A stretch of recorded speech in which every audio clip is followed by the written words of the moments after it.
കൂട്ടുകാരെ, മാലയോഗത്തിൻ്റെ 51 ഭാഗത്തിലേക്ക് സ്വാഗതം. എടോ, ഇന്നിവിടെ ആരും ഉറങ്ങില്ല. നാളത്തെ ചടങ്ങുകളൊക്കെ കഴിഞ്ഞ് ചെക്കനെയും പെണ്ണിനെയും ആദ്യ രാത്രി ആഘോഷിക്കാൻ ഈ തറവാട്ടിലൊരുക്കിയ മുറിയിലിട്ട് പൂട്ടിയിട്ടേ ഇനി ഇവിടെ വീട്ടിലുള്ളവർക്ക് വിശ്രമമുള്ളൂ. വിഘ്നേഷ് ഒറ്റശ്വാസത്തിൽ പറയുന്നത് മിഴി ചിമ്മി തുറന്നവൾ കേട്ടുനിന്നു. എന്താടോ താൻ കുന്തം വിങ്ങിയ പോലെ നിൽക്കുന്നേ? വിഘ്നേഷ് അവളെ പിടിച്ചു കുലുക്കി. തന്നെ സ്പർശിക്കാൻ കിട്ടുന്ന ഒരവസരവും അവൻ പാഴാക്കുന്നില്ലെന്നവൾ തിരിച്ചറിഞ്ഞു.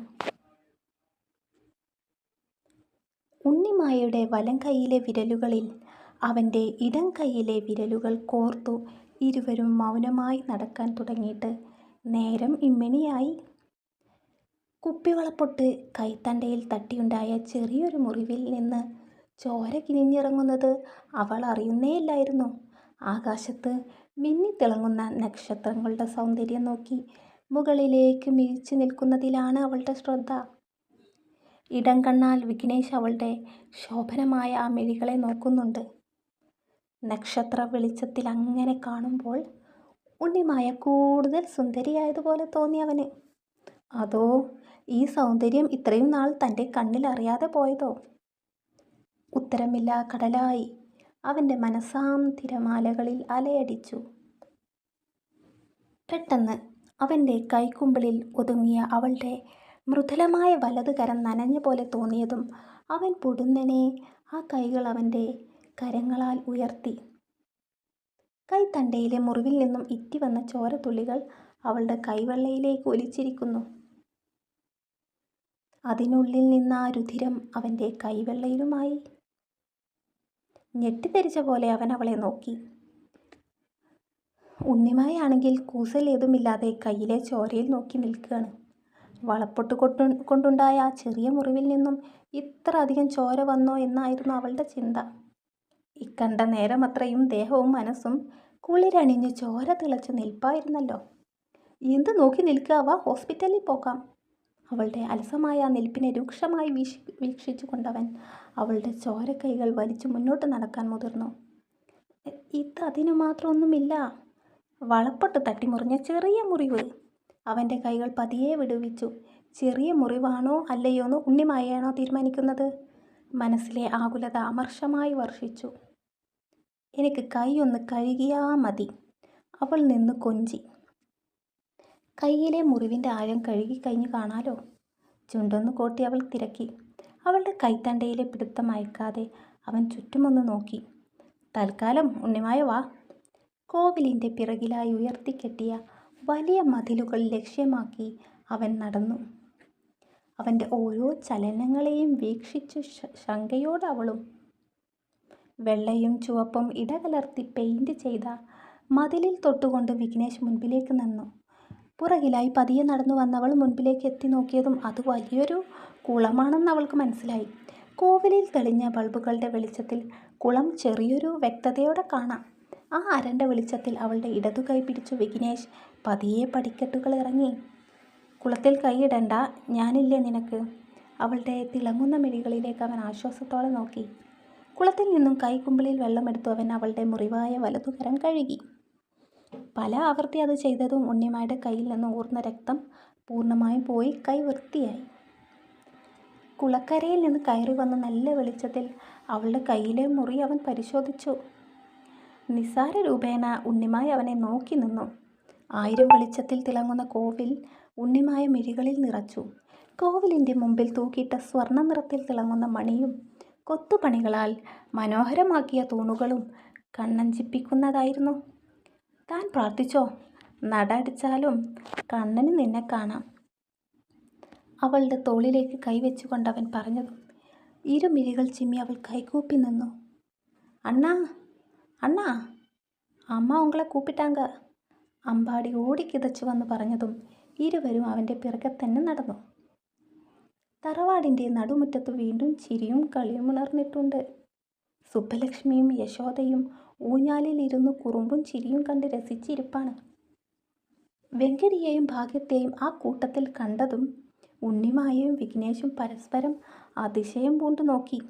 വിഘ്നേഷിനെ കണ്ടതും വെങ്കിടിയുടെ തോളിൽ കിടന്നിരുന്ന ശാലിനി മോൾ താഴെ ഇറങ്ങി അവൻ്റെ അടുത്തേക്ക് ഓടി.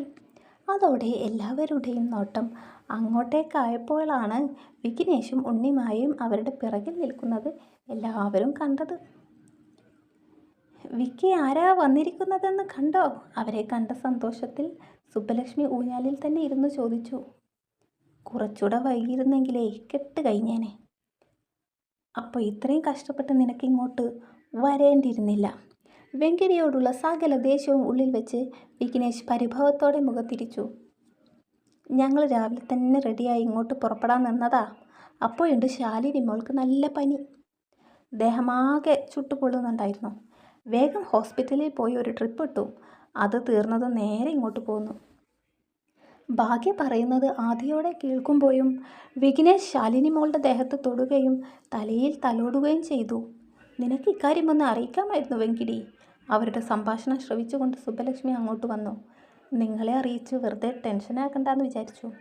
ഭാഗ്യമാണ് അതിന് മറുപടി കൊടുത്തത്. അപ്പോഴേക്കും ശാലിനി മോൾ കിണുങ്ങിക്കൊണ്ട് ഉണ്ണിമായുടെ അരികിലെത്തിയിരുന്നു. അവൾ മോളെ കോരിയെടുത്ത് ഇരു കവളിലും ഉമ്മ വെച്ചു.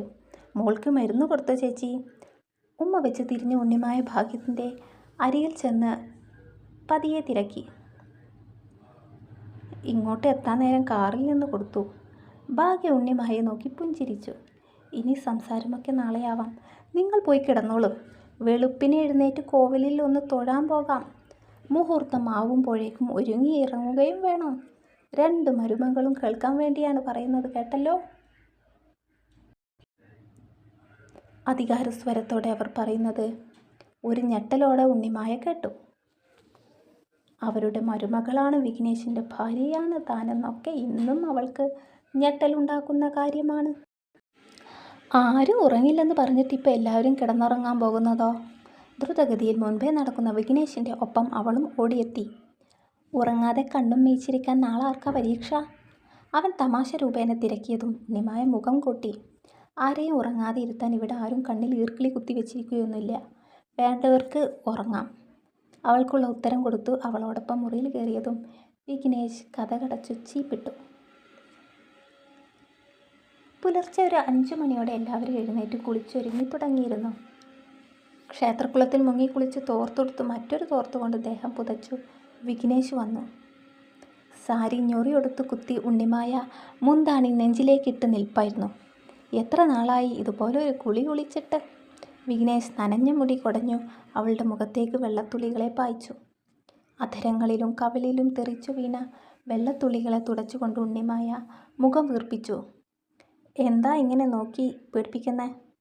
ഓ, മുഖത്തിട്ട പൗഡറും ക്രീമും പോയ കെറുവായിരിക്കും.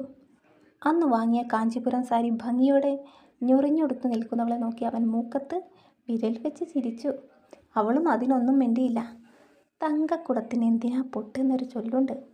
അവൻ അവളുടെ കാതോരം പറയും നേരം ചെവിയിലൊന്ന് മൂക്കിരുമിയിരുന്നു. ഇക്കിളി പൂണ്ടവൾ ചുമൽ കൂച്ചി ഒന്നും പറയാതെ കണ്ണാടിക്ക് മുമ്പിൽ പോയി മുടി കോതി പിറകിലേക്ക് പിന്നിട്ടു.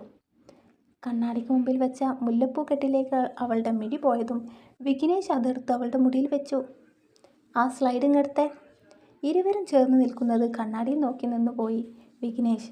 ഇതും വശമുണ്ടോ? അവൾ സ്ലൈഡ് എടുക്കാൻ കുനിഞ്ഞതും മുടിയിൽ ചൂടി വെച്ച മുല്ലപ്പൂ വിടാതെ അവനും അവൾക്കൊപ്പം ഒന്ന് കുനിഞ്ഞു. പിന്നല്ലാതെ. പെങ്ങളില്ലെന്ന് വെച്ച് ഇതൊന്നും അറിയില്ല എന്നാണോ കരുതിയേ? പിന്നിട്ട മുടികൾക്കിടയിൽ സ്ലൈഡ് കുത്തിക്കൊണ്ട് അവൻ തിരക്കി. അവൻ്റെ തോളിലേക്ക് അവളെ ചേർത്തു നിർത്തി ആ മുല്ലപ്പൂവിൻ്റെ വശ്യഗന്ധം അവൻ നാസിക ചേർത്തു വെച്ച് വലിച്ചെടുത്തു. എനിക്ക് ഭ്രാന്ത് പിടിക്കുന്നു പെണ്ണേ. അത്രയും അടുത്ത് അവളുടെ തലയോട് ചേർത്തു അവൻ്റെ കവിൾ വെച്ചങ്ങനെ പറയുമ്പോൾ ദേഹം മുഴുവൻ കുളിർ കോരി ചൊരിയുന്നത് അവൾ അറിയുന്നുണ്ടായിരുന്നു. വിക്കി! മറ്റേതോ മായാലോകത്തിൽ ഇണക്കുരുവികളെപ്പോൽ കുരുങ്ങി നിന്നവർ പൊടുന്നനെ സുബ്ബലക്ഷ്മിയുടെ ശബ്ദം കേട്ടതും വെട്ടിത്തിരിഞ്ഞു മാറി. ആ ഒഴിഞ്ഞു മാറലിൽ അവളുടെ മുന്താണി തടഞ്ഞ് മുല്ലപ്പൂ വെച്ചിരുന്ന ചെമ്പ് പാത്രം വലിയ ശബ്ദത്തിൽ താഴെ വീണു. അതോടെ അവർക്ക് വെപ്രാളമായി. പാതിചാരിയ ആ വാതിൽ അവൻ തന്നെ പോയി തുറന്നു. എന്നാച്ചു വിക്കി? അവൻ്റെ മുഖത്തെ പരിഭ്രാന്തി നോക്കിക്കൊണ്ട് സുബ്ബലക്ഷ്മി സാരി അല്പം പൊക്കിപ്പിടിച്ചു മുറിയിലേക്കുള്ള വലിയ മരക്കെട്ട് കയറി അകത്തേക്ക് വന്നു. എന്ത്? ഒന്നുമില്ല അമ്മ. എൻ്റെ കൈ തട്ടി ആ പാത്രം താഴെ വീണു. വിഘ്നേഷ് അത് പറയുമ്പോൾ സുബ്ബലക്ഷ്മിയുടെ നോട്ടം പോയത് താഴെ വീണ പാത്രം എടുത്തു വെക്കുന്നവളിലായിരുന്നു. അവൾ സുബ്ബലക്ഷ്മിയെ നോക്കി അത്ര പ്രസന്നമല്ലാത്തൊരു പുഞ്ചിരി നൽകി. അതോടെ അവൻ പറഞ്ഞത് കള്ളമാണെന്ന് സുബ്ബലക്ഷ്മിക്ക് മനസ്സിലായി. നിങ്ങൾ വേഗം റെഡിയാകൂ, മുഹൂർത്തം തെറ്റും മുമ്പേ കോവിലെത്തണം. ചെക്കൻ്റെ വീട്ടുകാർ പുറപ്പെട്ടിട്ടുണ്ട്. മുഖത്ത് വന്ന ജാള്യത മറക്കാൻ കണ്ണട ഒന്നുകൂടെ മുഖത്ത് അമർത്തി വെച്ചു ഉറക്കെ വിളിച്ചു പറഞ്ഞു. ആ അമ്മ, എനിക്ക് കാത് കേൾക്കാം. ചെവി പൊട്ടുങ്ങണക്കെ ഇങ്ങനെ വിളിച്ചു കൂവണ്ട. ബാഗിൽ നിന്നും അവൻ ഇടാനുള്ളത് തപ്പിയെടുത്തുകൊണ്ട് വിഘ്നേഷ് മുഖം കറുപ്പിച്ചു. ഉണ്ണിമായ. വാത്സല്യത്തോടെ സുബ്ബലക്ഷ്മി മീശി നിൽക്കുന്നവളുടെ അരികിലേക്ക് നടന്നു. അമ്മ നിങ്ങളുടെ പേരിൽ ഒരു വഴിപാട് കഴിപ്പിച്ചു. ഇതാ പ്രസാദം.